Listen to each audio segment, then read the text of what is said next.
Editou de Djameldine Benchenouf.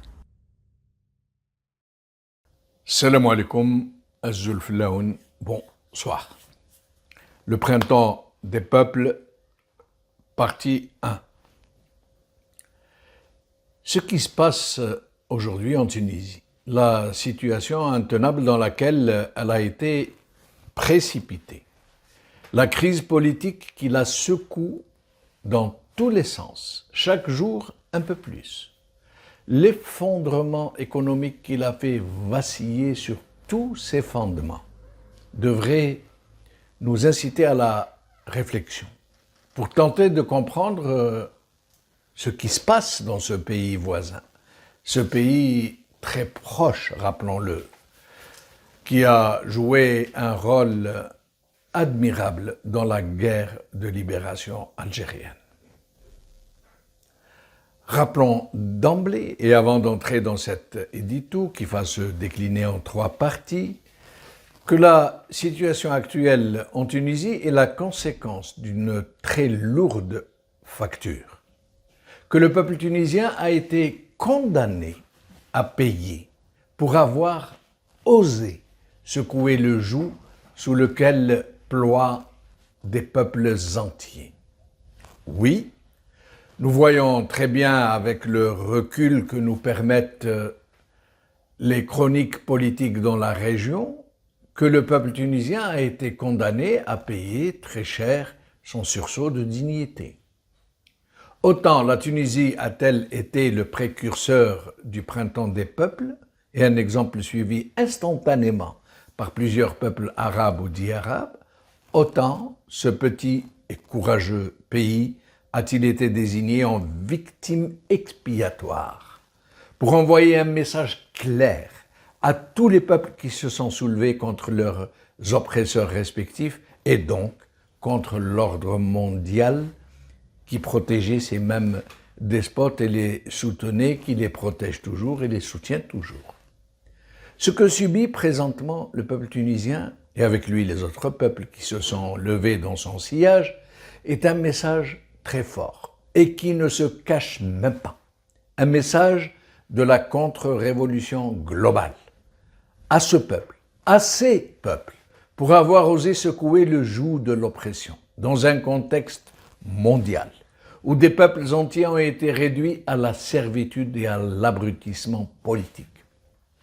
Oui, nous ne le dirons jamais suffisamment, en ces temps de conditionnement des masses, ce que subit aujourd'hui le peuple tunisien et les autres peuples qui sont entrés dans le printemps des peuples est un châtiment décidé par des forces mondiales subreptices pour terroriser les populations de ces régions, pour leur faire regretter d'avoir seulement osé relever la tête dans un ordre mondial qui leur dénie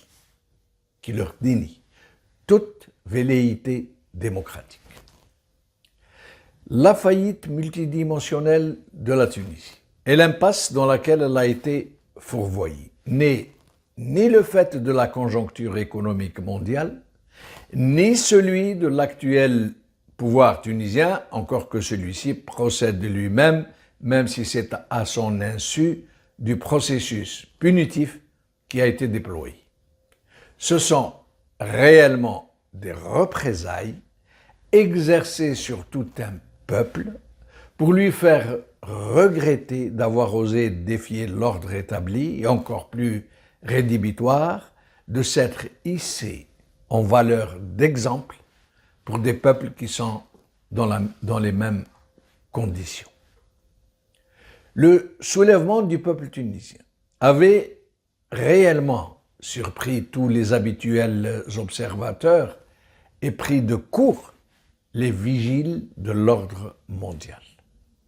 Mais cet ordre mondial, qui ne souffre pas qu'un tel mouvement des peuples puisse se produire sans son assentiment, n'a pas tardé à reprendre le contrôle sur la situation, jusqu'à transformer dans l'imaginaire collectif des peuples ce printemps politique qui venait de fleurir en un hiver boueux, pétri de sang et de larmes, un hiver interminables, dont les très dures tempêtes allaient tout saccager, jusqu'à la proverbiale affabilité du peuple tunisien. Une subversion d'une déroutante simplicité. Transformer la Tunisie en enfer.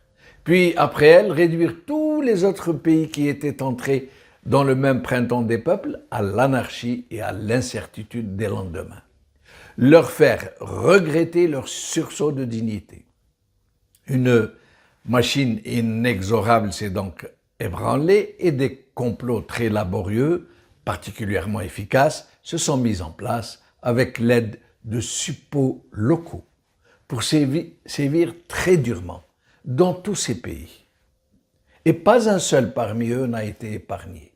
Une opération méthodique, très subversive, très psychologique, pour transformer dans l'entendement des peuples leur révolte pour la dignité en complot d'ennemis extérieurs qui viserait à les ruiner et à dévaster leurs pays respectifs. Mais tant va la cruche à l'eau.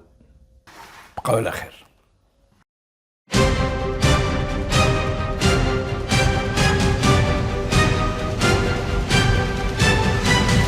L'édito de Djemeldine Benchenouf.